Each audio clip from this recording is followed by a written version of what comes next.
This is Bruce Pearl. Sean Shire. Sean Miller. I love the Field of 68. I listen to you guys every morning.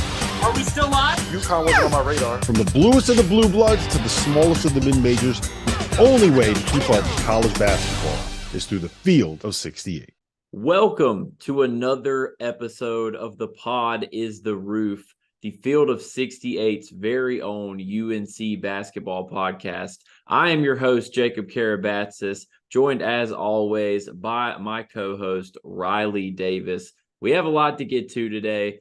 We had an exhibition game in which UNC did what they should have done and curb stomped St. Augustine's.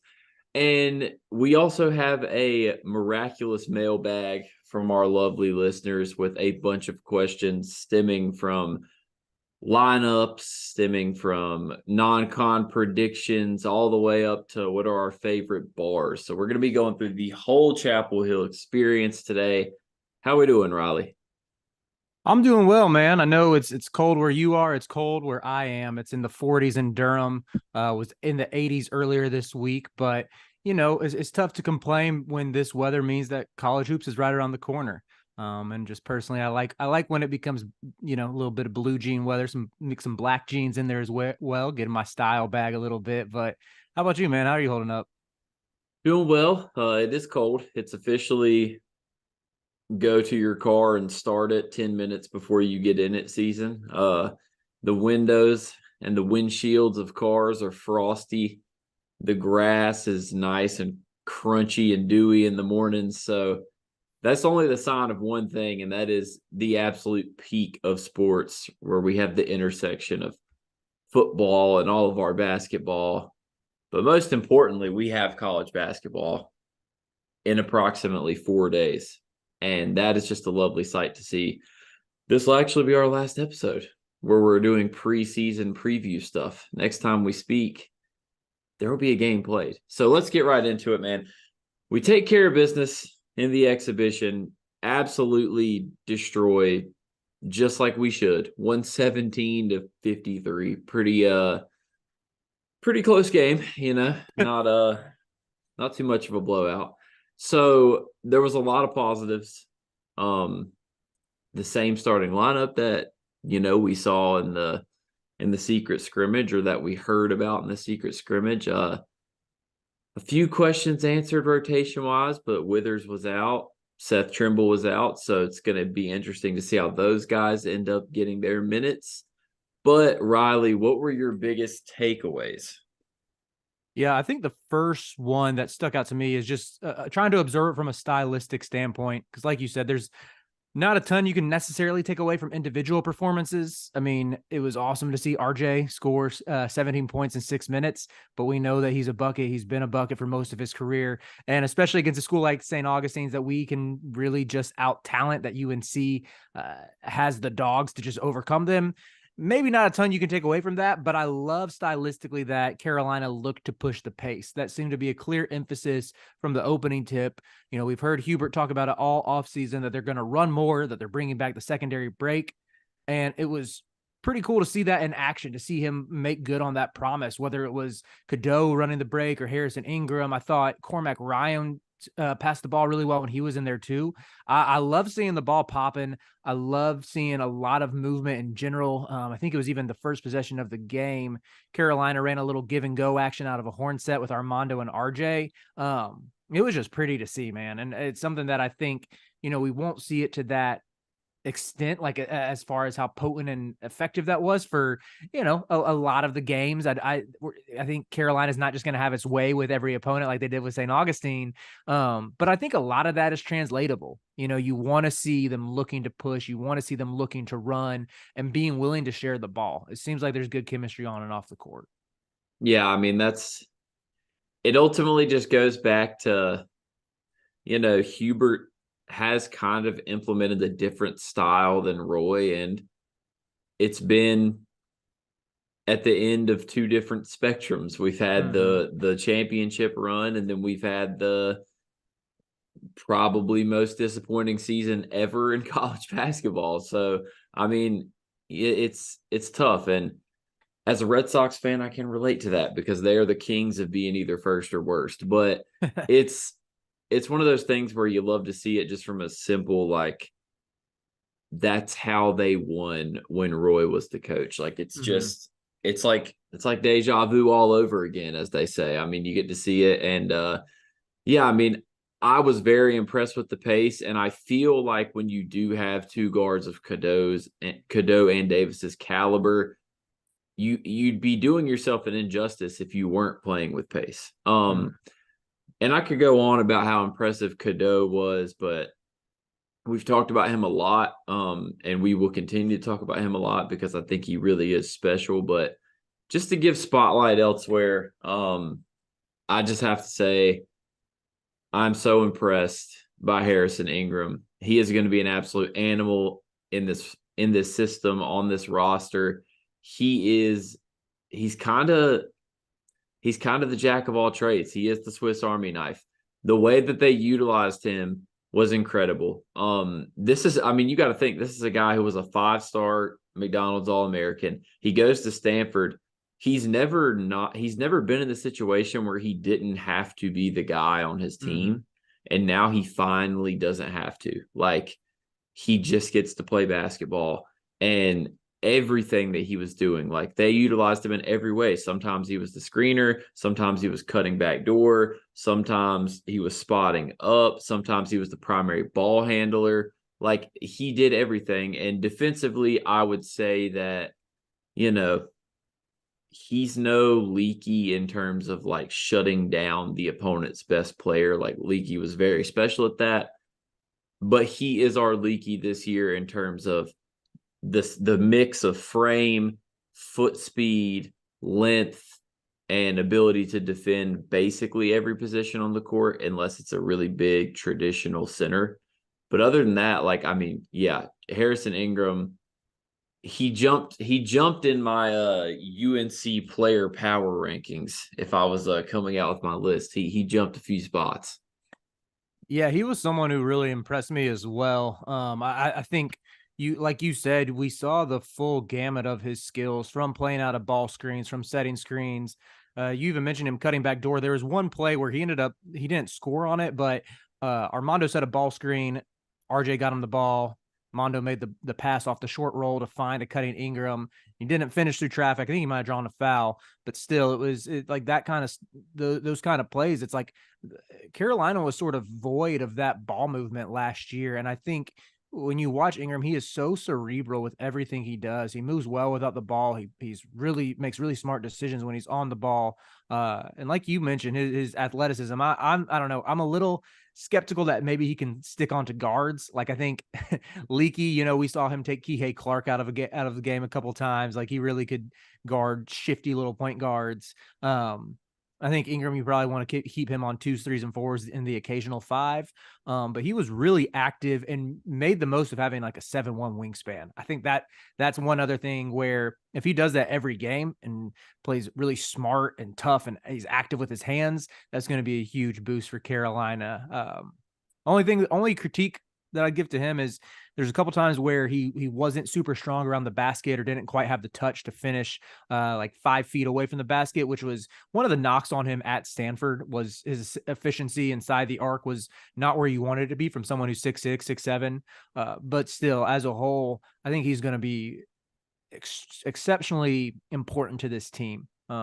Maybe our second most important player beyond Cadeau, and I say that just because Carolina needs Cadeau to be great pretty quickly, maybe not quite immediately, but almost immediately to hit its ceiling. But having a player like Ingram, if he can have that third year breakout and become a reliable third option or fourth option, do all the little things, UNC is going to be pretty tough to stop. Yeah, I think, he's just got a very unique blend. Like you said, I mean, at his size, like 6'7" with the 7'1" wingspan, he does lack a bit of strength. Like, he's not going to go up and barrel through contact and score. But what he does that I feel like you just don't expect the first time you watch him play basketball is he's like weirdly twitchy for someone that size. Like, he's weirdly quick with the ball. It's interesting. And I love, that we're going to be able to have him guard your Reese Beekmans and your Tyrese Proctors and those like 6'4" guards that are nightmares. I think that's going to be his sweet spot. But yeah, I mean, the only other thing I would say is I'm going to continue to shout out the energy guys on this pod with my guy Riley, because we stand Zayden High, we stand James Okonkwo. So real quick hitters, Zayden High takeaways. He's another guy where I think the motor is translatable. You're not going to see him put up a double-double very often this season. Maybe he can get one in some of the bye games. I would guess he'll average like 4 points a game or something. But I love that, he's when you watch a game like this, you in my opinion, what isn't translatable is if you saw High out there, like using his body to just out muscle or overpower the guys he's playing against. Like, it's more so he is making plays with how reactive he is, how he's always looking to grab a board, get a steal, like never let a play die. You know what I'm saying? Like, I think that's the best way I put it, where he's just always looking to get a steal or to gamble, but he does it in a smart way. He's another guy I just think has a really high basketball IQ, and has last year at, I've mentioned it before, at AZ Compass, where he didn't need the ball. He didn't need to score a ton to make an impact.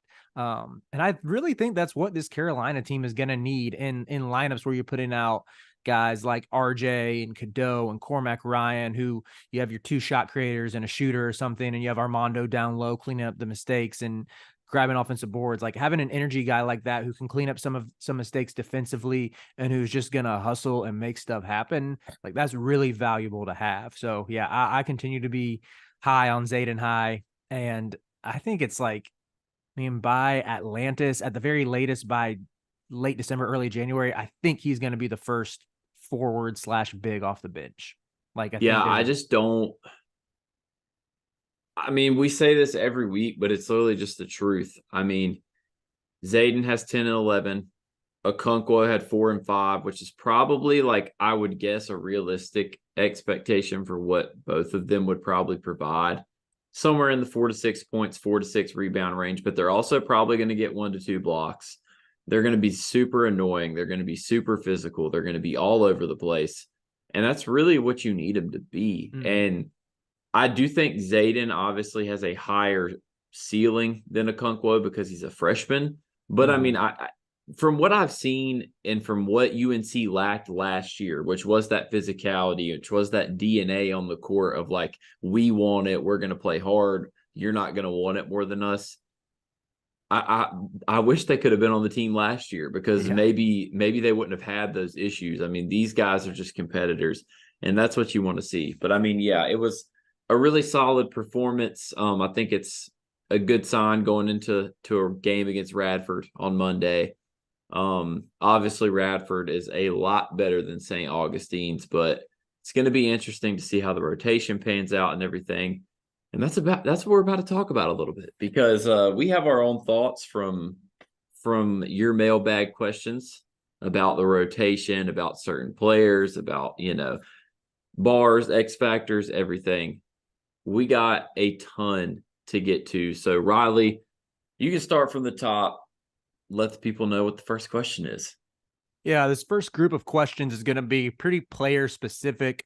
Those were the bunch of questions about the roster, how we see it shaking out, which players were high on, which ones were lower on, and where guys can fill in. And so the first one for this category is from Tristan Freeman, our guy over at Bustin' Brackets, the site manager, one of the hardest working men in the business. He covers both Robert Morris and Pitt basketball. He likes watching teams that are a bit tough on the eyes. So shout out to Tristan. And yes, I'm still making Pitt jokes, even though they beat UNC twice in a row. And I want to say it's like 4 times in the last 5. Hopefully Carolina changes that this year. I'm still going to make fun of them because they finish bottom of the ACC every year. And you can do that when you have banners like UNC. But anyway, so Tristan said, is there someone who has the potential to be the leaky black standout defender of the team, or will it be a group effort on that end? I think go ahead. First off, Tristan, you're a legend. I can't believe that you are so loyal to covering your squad that you were tweeting about Pitt playing a community college yesterday. That is some next level stuff, man. I think I could name you 1,000,001 items that I would watch before I got to Pitt versus a community college, with all due respect. Wasn't it like Pitt Westtown or something? Yes. It was a subsector. I think I saw the name Westtown and I was like, oh, is Westtown some like freshman on Pitt? And then I realized no, like this is literally a tweet about some. That's what I'm thinking. I'm like, oh, dude, maybe they're playing, maybe that's like one of their standout performers of the night. And then it's like, oh, never mind. That's like the college up the street. All right. I think ultimately the short answer to the question is yes, it will be a group effort when it's all said and done. And that is simply because I just don't think there is a lot of talented individual defenders on this team, which is fine. I think figuring it out from a group perspective and getting to that point where you can be like a top 50 defense is all you need. This defense just needs to be serviceable because of how good the offense is going to be. But I do think the other end of it is the guy who has the potential to be the leaky defender. I just mentioned him earlier, is Ingram. And that's just because, okay, Leaky could guard every position. There wasn't a position he couldn't guard. He was 6'9", strong, long. Ingram has the length. He's not quite as stout as Leaky. He's not quite as tall. He's 2 inches shorter. But he can defend the 2, 3, and 4. He's easily the most versatile defender on this UNC team. So I think he's the closest thing to that leaky guy. But when it's all said and done, I mean, I think it's really just going to come down to team effort, communication. I think they are going to have to switch a lot. Hopefully they choose to switch instead of go 7 feet under every screen and leave shooters open. I get so tired of watching that. And getting those guys like Zayden and Okonkwo in the game to play the weak side help, to cut off those weak side passing lanes, block shots on the weak side. I think that's going to be where this defense thrives. Yeah, I'm with you on that. I think that would be the other big takeaway I even had from the exhibition is it was a return to that aggressive scheme we saw UNC deploy during their 2022 title run. National championship game run. They don't get the title, but there was more hard hedging. There was more switching 1 through 4. There was more icing ball screens. And even beyond that, I loved how I mentioned Ingram had active hands. RJ was playing with active hands. Like they looked opportunistic and like they were trying to force turnovers, which sort of been a bit of just a black mark on the defensive scheme, aside from just the conservative drop coverage we saw last year. Like even in 2022, when they made the title game, they didn't force turnovers, and that kind of limited transition opportunities. And so that was something that I think Hubert was wanting to return to. And hopefully Carolina has enough depth. They can at least go like 8 or 9 deep, to be able to press a little bit more, to unleash some full court pressure and make some chaos happen that makes up for the fact that they don't have a bunch of great individual defenders. I think Armando on his own is a really underrated defender who's pretty mobile. But on the wing, they lack the athleticism that I think sort of caps the ceiling at them probably being a top 30 or top 25 defense. Like if UNC ends the year as a top 30 defense, like that would be a success in my opinion, as long as they have a top 20, top 15, maybe top 10 offense. They'll be right there in the ACC title mix and will be tough to beat in March. Yeah, it ultimately comes down to 2 things. Like you and I said on last week's pod, if you're going to be bad at defense, be aggressive and gamble, which I did see like they are going to be aggressive and gamble this year. And 2, like to me, I just want to see effort. That's all I care about. Like just show me that you care on both sides of the ball. Next question is from the legend over at Sleepers Media, friends of the pod, Carden Gregg, Riley and I, Guy's 4L, but Guy is the list guy for Sleepers. Quite a story of how he ended up getting this role. So he has the first question, at Guy F_, by the way, if you want to check him out. First question, I'm sure you're going to call cap on, but This is just for you, Riley. He says that he has usurped you on Carter Elliott's list of cool people. Do you care to comment? Do you not care to comment? Do you think this is a lie? I mean, well, Guy is, he's a good bit younger than me, so maybe he's more with it on the trends and everything, but I don't necessarily think that's true. It sounds a little bit fabricated. So yeah, he can come have a conversation with me privately if he wants to know. But Hey, perhaps he can send you an email. That's his send me an specialty. email. Yeah, he is a good emailer. So the real question from our guy is who scores more points? Cormac Ryan or Harrison Ingram? Yeah, this question, before the exhibition, again, I don't want to look too much into like how guys played in the exhibition, but Ingram just looked like he was aggressively like going for his offense more and than I expected him to. I still would probably give the edge to Cormac because I think the 3-point shooting is what will take him over the edge. Like he should get, I don't know what, 3-4 wide open attempts a game just from Armando either commanding double teams or like RJ or Cadeau driving and kicking out to him. So I think that would favor Cormac, but I really think it could be they could be separated by like 1 point per game average. Like one would average 13, the other averages 12. But I'd probably lean Cormac still, but I think it's going to be really close.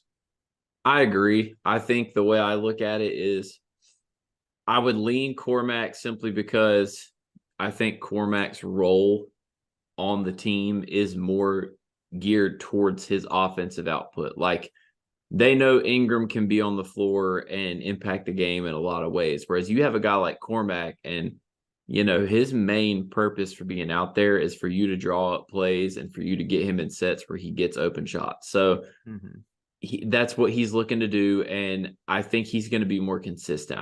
I think Cormac's going to be in that 12 to 16 range pretty much every game. I do think Ingram will have the more high scoring games. Like I think we're going to get 3 or 4 Ingram games where it's like he eats and we're like, oh my God, is he the primary option? I think we do get 3 or 4 of those, but I also think we're going to get a bunch of, 8 point, 6 assists, 7 rebound, 2 steal games from Ingram. So I think that's where we get the difference in the two extremes. So I would lean Cormac as well. Yeah, let's move on. Next question from Player Specifics. This one comes from Sam Lance at S Lance Hoops. He's over there hosting the Hum, a Kansas basketball podcast through the Field of 68. Want to support guys who are in the same network as us, so shout out to them. Give their pod a listen, give them a follow. UNC Kansas, man, 2 of the best programs ever. So there's like a mutual respect there amid maybe slight rivalry. So I'll give them a shout. But Sam asks, which former UNC guard does Elliot Cadeau resemble most? Well, I am going to first off agree with your take from I want to say you've been saying it for maybe 2 weeks now, but the Cole Anthony comparison is very valid. In recent memory, the only ones that make sense to me are Cole Anthony and Kobe White, and that's just because like Cadeau is such a unique prospect. Like he's in the conversation for the best recruit we've had come in the last 10 to 15 years probably. So especially considering he's supposed to be a senior in high school right now and he's doing what he's doing. So that's special. I don't think it's fair to just call him a primary playmaking guard. He is a surgical passer. He's elite in the pick and roll, and I get that. But this dude is probably also going to score, 17 to 20 points in like a minimum of a third of the games that he plays in. So, like, it all depends on his role in the offense, but I think he's too good of a scorer to say like, he's Kendall Marshall, which, that's no knock on Kendall Marshall. He's one of the greats, but he definitely like never looked to score. And I think that's a little bit of a difference is Cadeau is an elite playmaker, but he does definitely also look to score. Yeah, I've been saying Cole Anthony as well. 17 to 20 points in a third of our games. That would be, if that's the case, I might be booking a flight to Phoenix, JK. I'm telling you, bro. I don't know if Cadeau can do that. I don't know if he The can get it only at reason third. I say that is because realistically, once he's in the starting lineup, right? Outside of RJ, it's not like there's a bunch of scorers who are like, if he's having a night, are going to take the ball out of his hands. So that's fair. I mean, I just think RJ is going to be the one getting 17 to 20 in like a third to half the games.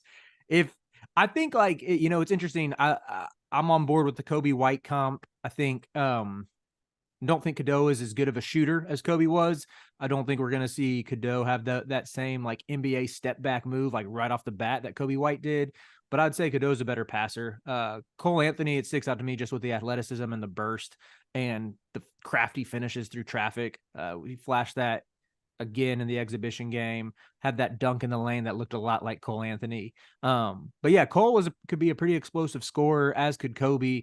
And I think Cadeau's going to have some nights like that, like Cole Anthony's first game against Notre Dame when he just turned into God for like the final 10 minutes, or Kobe White against Texas. That's another one I think about. Both those dudes did it within their first 5 games. I hope we see Cadeau have one of those games in the non-con, but I wouldn't be surprised if it's not until, let's say, January when he has that night where it's like, oh shoot, he pops off for 4, 5, 6 threes and has 25 points and 6 or 7 assists, and we're here saying like this dude's a lottery pick, like he's might not be back next year. So yeah, all that is to say is I lean Cole Anthony for the comp, but I would also add that because of the scoring around him, whether it's Armando, whether it's RJ, whether it's Cormac, that we're not going to see him going for 20, most nights like Cole was. Yeah, it's weird. I think that a lot of it will come down to kind of scheme and the fact that they are a really good team. Like the Cole team wasn't that great, so he kind of had free reign to be that guy. And I do think there's a little bit of a difference. Like Cadeau's going to be playing a lot more within himself and within the offense, so that could definitely limit some of the numbers. But I do think Cole Anthony's the most accurate comparison. Next question from Duke Better, which is literally his is Duke Better. Would never advise you guys to follow a Duke page, but if you are going to dabble in the Duke waters, I would definitely recommend following Russell over at Duke Better. He is one of the 3 hosts of the Crazy Cast, which is Field of 68's Duke podcast. And as Riley said earlier, we will always support our Field of 68 network brothers. So, all right, Duke Better is asking, who is Riley's favorite player on the team and why is it Jalen Withers? So I'm going to need you to defend the Jalen Withers slander and then give your actual favorite player. Yeah, when it comes to Withers, my take on him has just been like, I think there's a belief among the UNC faithful that he's going to be a shutdown defender, like a Leaky Black type who has all conference potential. I don't see that with him. I kind of think looking at his 3 years at Louisville, he's been a role player, and even last year defensively, I'm really wanted to track his progressions on that end. And don't get me wrong, like the entire Louisville season last year was an abomination. Like you win 4 games, you finish sub 300 on KenPom, you lose to Lenore Ryan at an exhibition game, and then follow it up by losing to Kentucky Wesley. Like you're gonna take a lot of flack for that, and you probably deserve it, especially when you're a program of Louisville's caliber. That being said, Withers' tape on defense was not the most fundamental, not the most sound. Like he had a lot of bad closeouts, bit on some pump fakes. That has me thinking, he has the vertical athleticism, but I want to see better mobility from him. I want to see a little more like just being locked in and better technique, because I think that's what Carolina is going to need from him, to just play hard for 15, 20 minutes a game, try to make some stuff happen with his athleticism. If it's, coming over from the weak side, blocking a shot, hitting corner threes, crashing the glass, catching some lobs, that would be great to see. So yeah, I like him in a roll off the bench that's very clear cut. You're here to catch lobs, you're here to shoot threes, and you're here to play hard on defense. So yeah, that's my defense of him, because I know he caught a stray from Duke Better. But my personal favorite player, RJ gets the Lifetime Achievement Award. You could say the same about Mondo, 5 years here, but I love RJ just because he's a fellow R. Davis. And he's electric to watch when he catches fire, and he has tournament moments like 30 points against Baylor. Like, his legacy is set. But I love Harrison Ingram too, just after these first couple times we've seen him. Plus, he is an elite interview. Dude is so charismatic, so easy to talk to, so energetic. And just when I was talking to him, it made me think, like, if I was a player on this team, I would want to follow his leadership. He seems like a great locker room guy. So I'm going to go with Ingram if, assuming that the OGs of Armando and RJ are off the table. Yeah, RJ and Mondo, they've been here. They've had time to corral their group of UNC fans. Like, they've stamped their legacy. I would consider them, they'll go down as UNC all-time greats, I would say. So for me, it's like, we obviously have the guy that we stand that isn't going to be one of the stars of the team, but that's James Okonkwo. Love him. In terms of a personality standpoint, he's way up there for me. But in terms of favorite player for me, it's got to be Cadeau. I mean, I know we talk about him all the time. I know he's young, coming into his first year, reclassified. He's here a year early. But, dude, it's just watching this guy play, and it's something special. Like, he has that change of pace. He has just this savviness and this way that he plays that people that age typically don't play. Like, it's just weird. Like, his IQ is ahead of his time.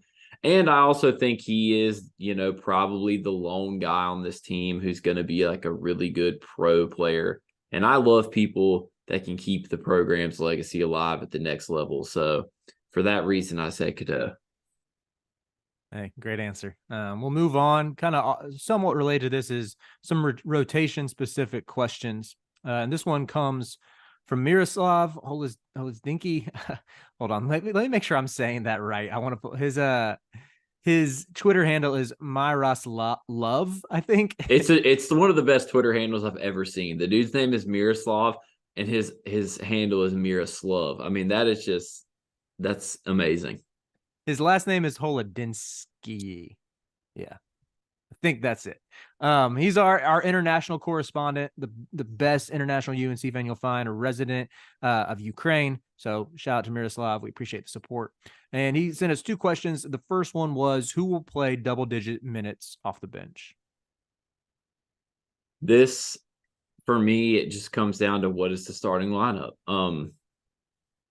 You'd assume Cadeau doesn't start game one, so he's definitely going to play double. If he's not starting, he is playing double-digit minutes off the bench. I think that's just a given. If they go with the lineup that you and I like, which is the Cadeau, Davis, Cormac, Ingram, Baycott, then Paxson will definitely play double-digit minutes off the bench. I also feel safe in saying that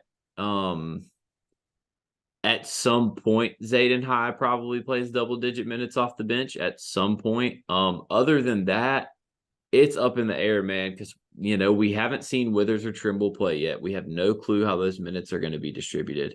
And Washington's looked great in the exhibition and the scrimmage. He apparently shined, but, I don't know. Like, you can't play everybody. So it's going to be interesting. The only ones I feel confident in saying are whichever one doesn't start between Cadeau and Paxson, and at some point, Zayden High is definitely going to play double-digit minutes. I might have a hot take for this one. I think we might see Paxson start out. Let's say whenever we go to the Cadeau lineup, if that happens in Atlantis against, let's see, who's that first game? Villanova. We'll probably play, assuming we can beat Northern Iowa.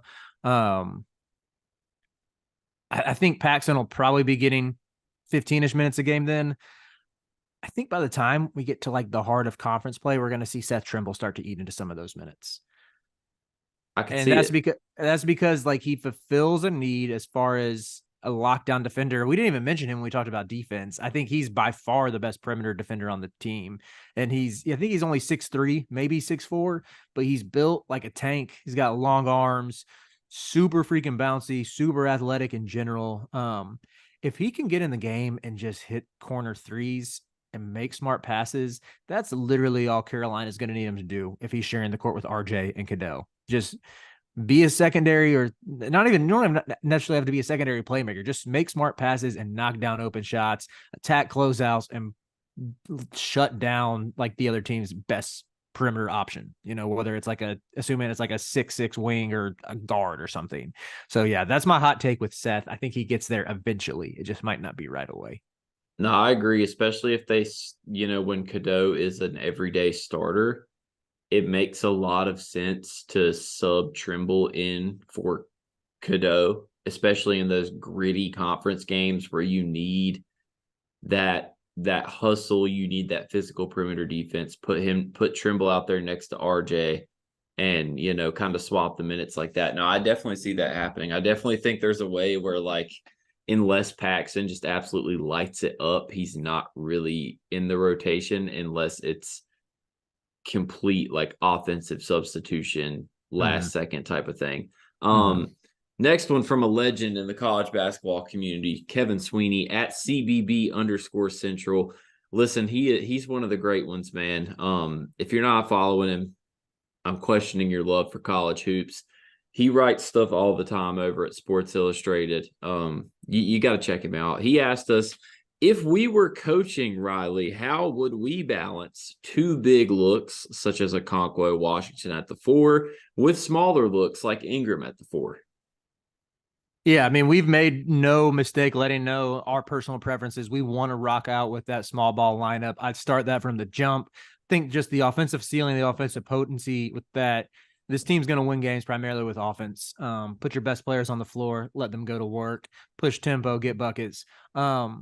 But then, like Sweeney said, there's going to be times where UNC needs to go big. Think about like a matchup with UConn. For example, Clemson has some good size on the perimeter. Duke can go big. That's where UNC is going to need to experiment with some bigger lineups.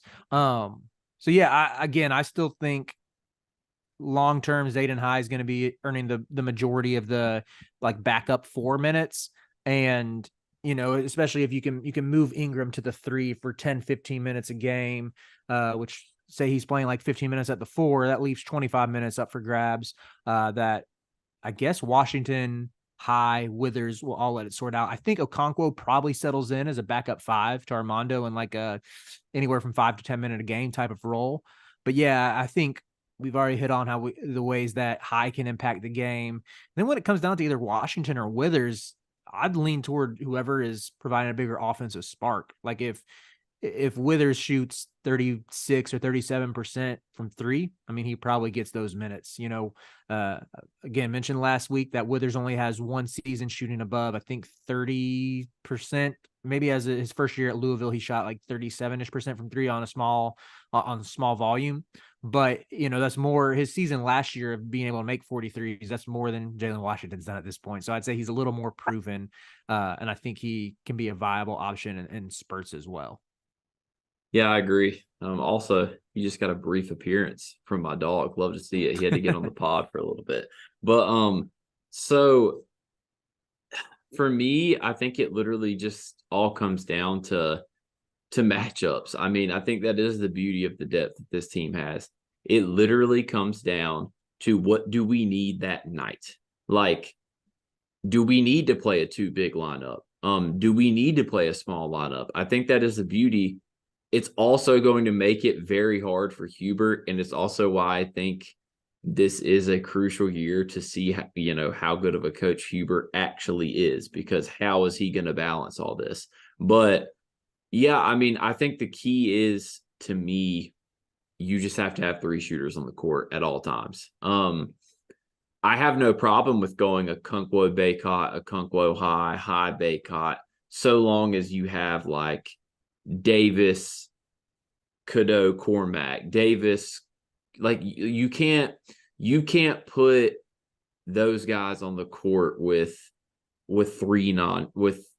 2 other non-shooters. Like you just have to have 3 shooters. I think as long as he does keep 3 shooters on the court at all times, which he has proven to kind of see the importance of that in the exhibition game, especially like he knows that shooters have to be on the court. I think as long as that happens, we're fine, especially when the guys like if you're playing Jalen, if you're playing Withers, they can shoot. So they, like realistically, there are possibilities of like a mega big lineup with Withers, Zayden, and Mondo with RJ and Cadeau. Like if they really wanted to do that, it would work. So I mean, I think that's the key. Just make sure that shooting is always on the court. Yeah, I'm with you on that. Should we move to the next one from Miroslav and get in a little bit of the schedules? Yes, this is where it's fun. Yeah, so here Miroslav, he asked us to go on record and predict the non-con record. So I'll toss it to you first, JK. What you got with this schedule? All right. So I think we can look at let's go ahead and say this. Let's go ahead and say Charleston Southern, Radford, Lehigh, Riverside, Northern Iowa. Are we cool with saying that's 5 dubs right there? I think those are 5 dubs. Northern Iowa might be a little bit scary. Northern Iowa's not bad. They're gonna hit some threes and make us sweat, I'm sure. But we should win ever since they upset Kansas, man, they're just a thorn in the side of every big team they play. They've upset us before. Like shoot, they have. But especially that Bahamas. Let's hope that the DNA of the football team doesn't wear off on the DNA of the basketball team. That's what we really have to hope for. So let's say that's 5 dubs. And then I do feel comfortable saying we beat Texas Tech or Villanova. I think Texas Tech will definitely beat Villanova. Will be tough, but I just Justin Moore is a bucket. They picked up a lot in the portal, but I just think we match up with them great. And as far as Texas Tech goes, they're going through like a whole entire rebrand right now. So they do have talent, and McCaslin will eventually turn that program around, but it's not going to be immediately. So I feel comfortable saying they win that. They'll be tough defensively, Texas Tech, but like they might struggle to score 50 points in a game. Yeah. I really hope this doesn't come back to bite me because I think McCaslin is a really good coach. Like he's great. But I'm glad Carolina can get them in November, because I think if you play them in March, it'd be a little bit different. Oh, I agree, because he's one of those guys that like he's going to have his dudes playing March basketball by the end of January, middle of January. So I'd say that's 6 wins.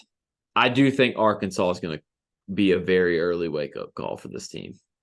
I mean, Arkansas might annihilate us. They have coveted UNC killer L. Ellis mixed with just loads of size, like not just any size either. They have like quick size that is it's tough, man. Arkansas they're loaded from a talent perspective, and Musselman is just a really freaking good coach. Yeah, I'm with you. I think Musselman, and especially in a tournament setting, big advantage there just to have a coach like that who can find good matchups, exploit them. And then, I would say that the template of that roster is the blueprint to beat UNC this year. Length at every position, athleticism at every position. The one way I could see UNC coming out on top is if they catch fire from 3, because I don't think Arkansas is going to be a good 3-point shooting team. But yeah, that arena, the Imperial Ballroom or whatever it's called, is so weird because it's literally in a hotel like conference room that they turn into a basketball court. Like weird stuff happens in Atlantis, and I wouldn't be surprised if Arkansas turns that into like a gritty game and end up with a double-digit win there. How about Tennessee? So, how do you think they project against Tennessee? I'm not the biggest fan of the matchup, dude. I'm not gonna lie. I think the Dalton Connect poster just has me shaking in my boots a little bit. Also, I do think people kind of forget how good they are when Zakai Ziegler is like there. I mean, it's they beat a Duke team that was playing like some of the best basketball in the nation last year with no Zakai. Yeah, I'm scared of Tennessee. They're like the team that has been the blueprint of recipe for disaster for UNC because they're physical, they can win messy games, and if they have to, they will come into the Dean Dome and win 62-55. So it's scary. I hope that doesn't happen. I still, my bold pick is that UNC wins that one and maybe even wins by double digits because Carolina tends to play really well at home in these non-conference challenges. It's happened under Hubert, happened under Roy. And yeah, Dalton Connect is going to give us fits because I don't know if we have anyone who can check him. But at the same time, Ziegler's probably not going to be fully healthy then. Vescovy's not going to be fully healthy. And I don't really know if like Jordan Gainey or Jemai Meshack, like Meshack's a good defender, but I think we could give them some problems with Cadeau and Davis on that too. So, Yeah. But I just like the home crowd coming through in the clutch there and just being a rowdy environment. Going on to the next big games with UConn and Kentucky, I think Carolina loses to Connecticut. I do too. Another size advantage for UConn. Tough matchup for us. Donovan Clingan, I expect to be an All-American this year. It'll be a good battle with him and Armando, but I think Clingan has more natural talent there. Kentucky, this is the one where I think UNC gets over the hump and beats the Cats because we have lost to them last time we played them. Kobe White team lost to them as well. Like they've sort of had our number in this the CBS Sports Classic. But yeah, they're young. They're still going to be figuring out their rotation and their lineups. I just think I think Kentucky probably has a higher ceiling come tournament time, but I think UNC is going to be better to start the year. I mean, listen, when I'm looking at the schedule, not including Atlantis, because we're going to run into some ranked opponents there. You've got 3 ranked teams on the schedule. I have them beating Kentucky and losing to the other 2, and then losing to Arkansas and Florida State, Oklahoma. I have them winning those games.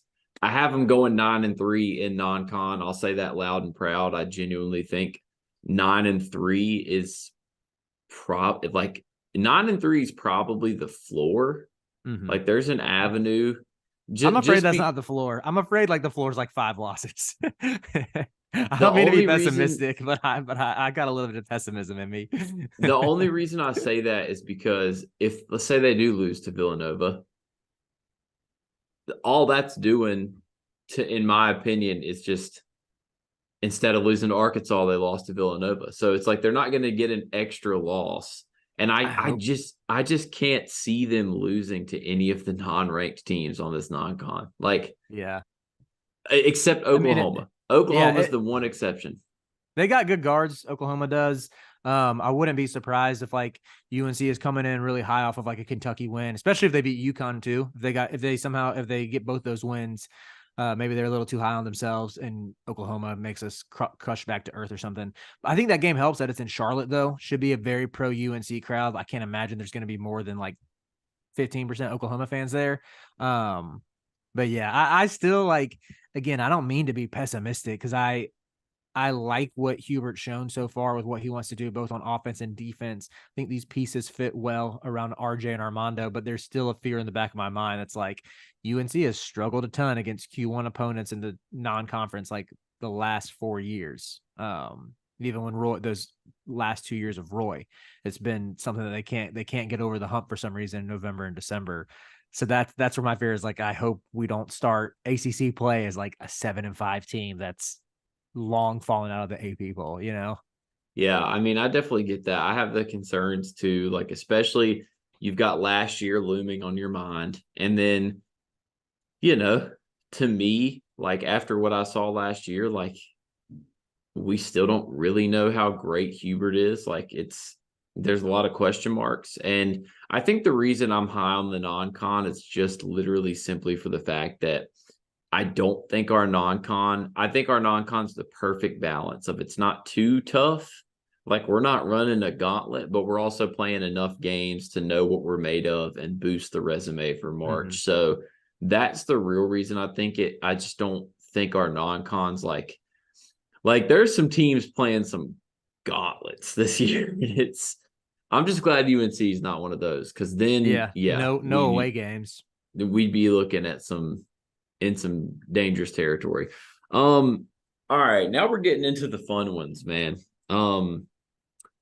So this is from Zach Buckler at Zach_Buckler. Great question for any UNC student who has been in the environment before. As former students, any thoughts on the student seating situation in the Dean Dome? Riley, what are your thoughts? Yeah, pretty easily. I think the Dean Dome needs to be renovated or build a new arena, whatever you need to do. The biggest change that I would make, you want to keep the boosters happy. They're funding the NIL collective. They fund scholarships. They get really good seats, which I think, what's the word I'm looking for? Leaves the students out to dry a little bit in the upper bowl, upper level.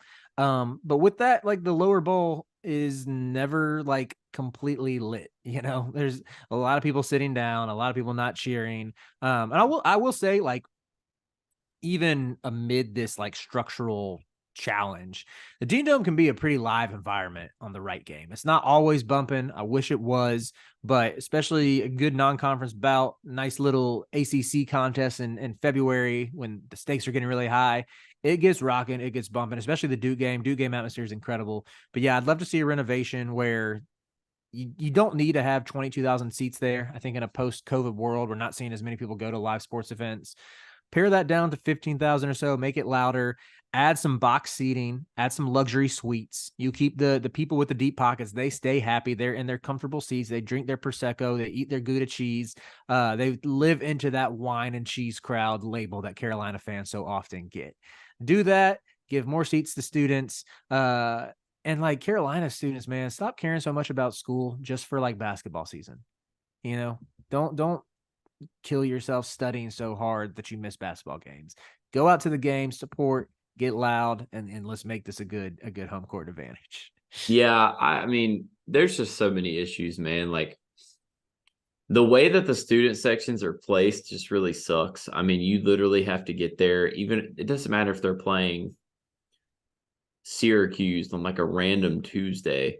If you want good seats, the only options are in the risers or in the seats right behind the risers, which is right near Roy and all those guys.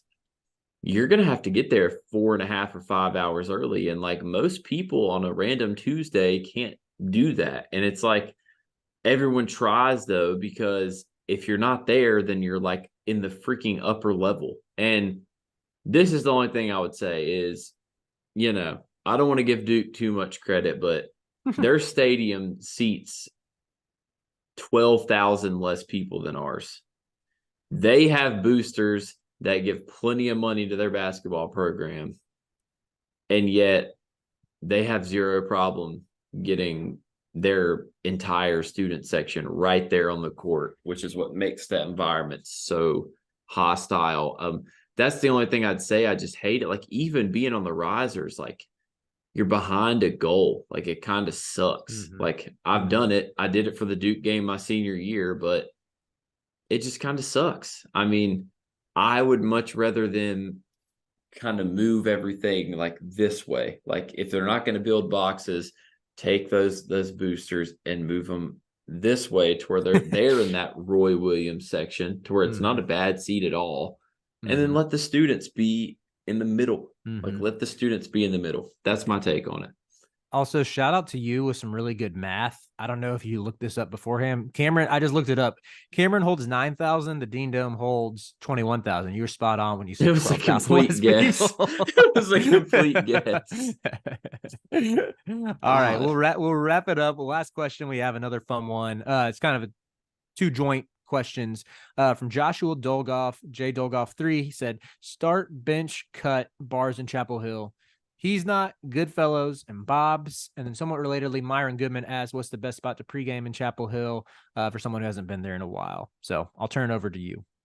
God, we'll probably disagree here. Yeah, you're the recent grad. I'm the seasoned vet here. That it's probably changed since I was a student. Very true. So I could tell you now, for me personally, like the music, the dancing, the drinks are still cheap.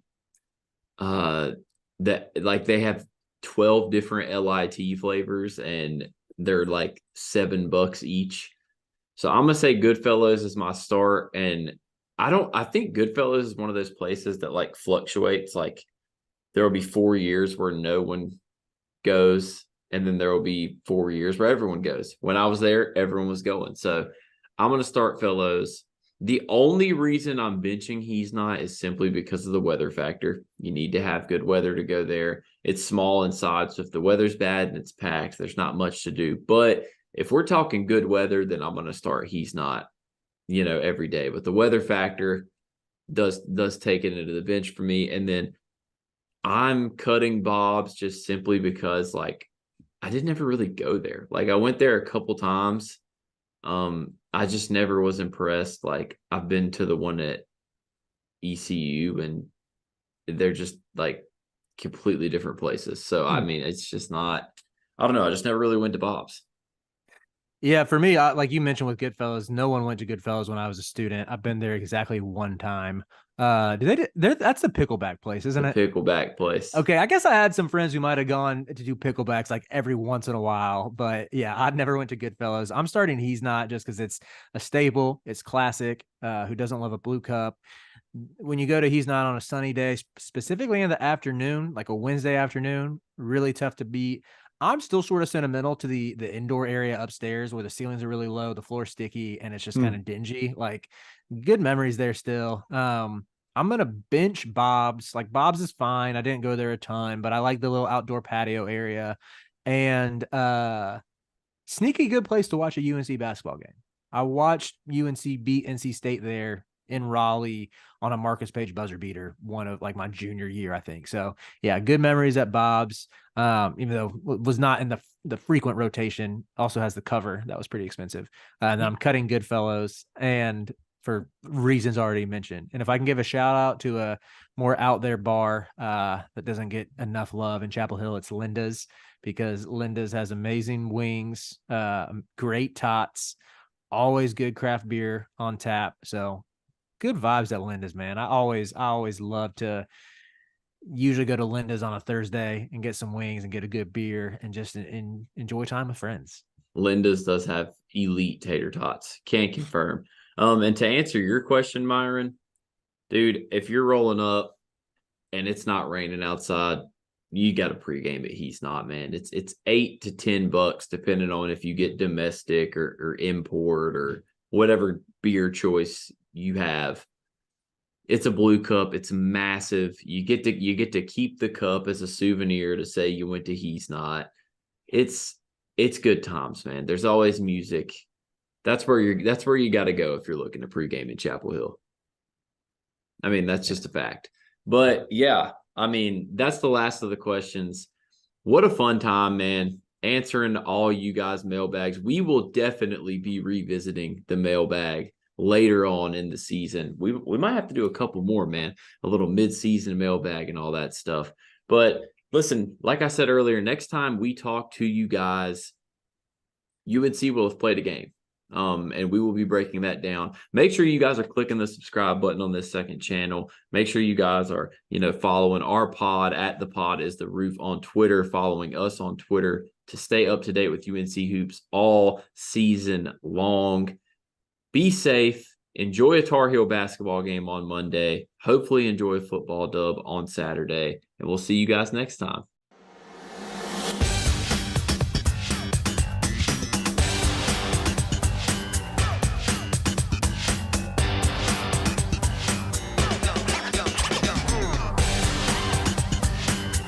This is Bruce Pearl. Sean Shire. Sean Miller. I love the Field of 16. I listen to you guys every morning.